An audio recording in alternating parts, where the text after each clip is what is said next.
Do you have a book, Tim? No, Okay. I thought it was something else I was doing tonight, so there wasn't a book. Linda will do her best to evaluate you. Please welcome Tim Rickey with this speech, Is There Really a Secret? Tim Rickey. You have a question before I start? Do we want to take a minute to write comments? Not really. No? Okay, got it. Sorry, Paul. Go ahead. Is there really a secret? How many have seen the video or the movie or read the book, The Secret? All right, good. We've got a few people here. So the question is, does that really work, this law of attraction stuff? What do you think? You think it really works? Yes. Do you? I'm about to prove to you it does. But it's going to start long before the movie came out. It's going to start over 30 years ago when I moved here. I ended up going through a divorce. I'm sleeping on the floor of an efficiency apartment. I didn't even have a bed. And I decided I needed to start a business. Well, first of all, I was having this terrible problem with a thing called depression. I've been married for 12 years, and that's very difficult to make that change. My kids are 1,500 miles away. So each day I'm thinking, I'll get this out of my system, I'll journalize. So I'm journalizing each day, and about 3 months in that, I start to go back and look at what I'd written down, and I realized, wow, Tim, you really like pity parties, don't you? Because that's what it was. They were nothing but pity parties. I took that journal, I tore it in half, and I threw it in the dumpster. I put on some running shoes, and I ran from the corner of 434 and I-4 out to 1792. But I was a sprinter, so that was really difficult. That's 4 miles out and 4 miles back. Within a week, I was doing 12 miles every other day.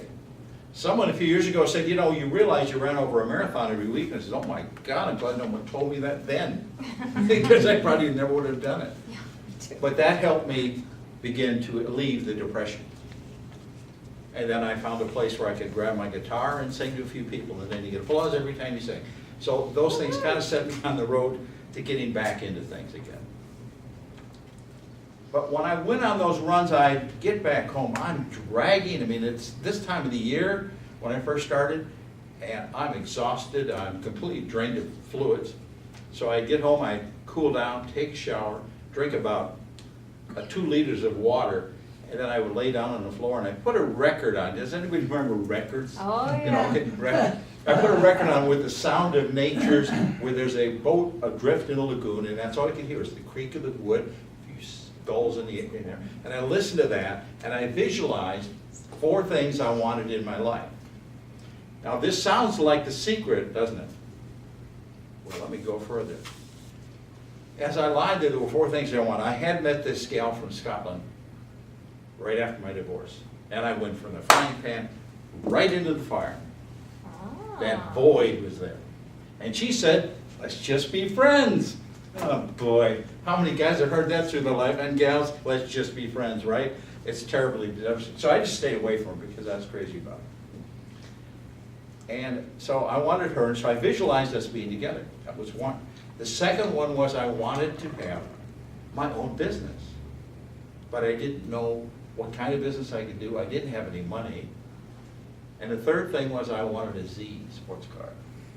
At that time, call it a Datsun Z, 280Z.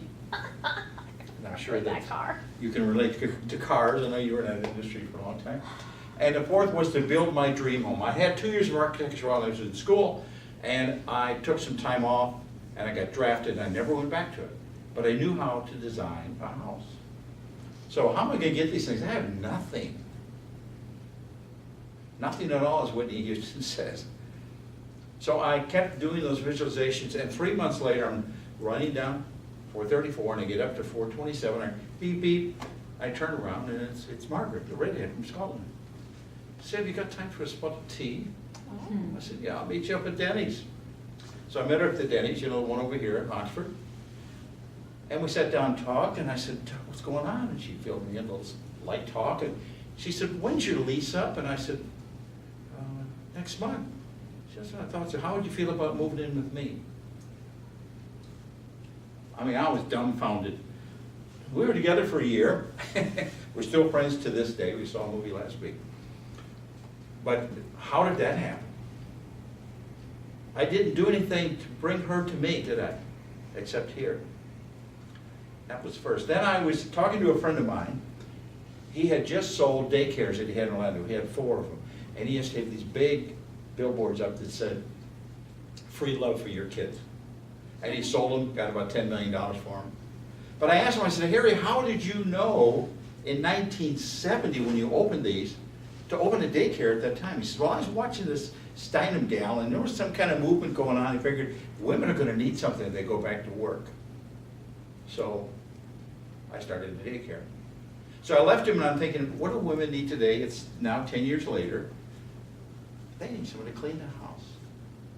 From that I started was called here for many years Tidy Mate. It was a residential cleaning company. I started with $13.68. It grew to be a multi-million-dollar maid service with 18 cars on the road every day. Couldn't do that today. There's too much competition. And guess what I got to build? My dream house. It's over in Castleberry, right near the Senior Citizen Center. It's everything I wanted. I lived in it for 22 years. But you see now, if you haven't believed in the secret yet, remember all I did was visualize and everything came to me. I did not go get it, did I? Think about that. Going to get it? Why? If you put up a how, it's going to stop you. It's like a wall. Don't figure out how. Let it come to you. Watch for opportunities to get your goals, not the goal itself. It's the opportunity that will make its appearance. And it did. I saw the car out of the corner of my eye one day. There it is. I bought that car. Same way I found the lot.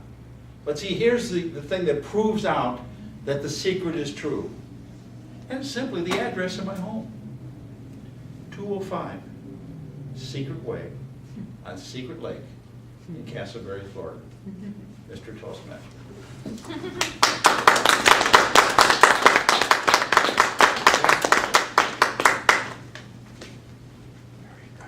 Thank you. Mr. Tyler, did our speakers qualify? Yes, both speakers qualify. Thank you. Excellent.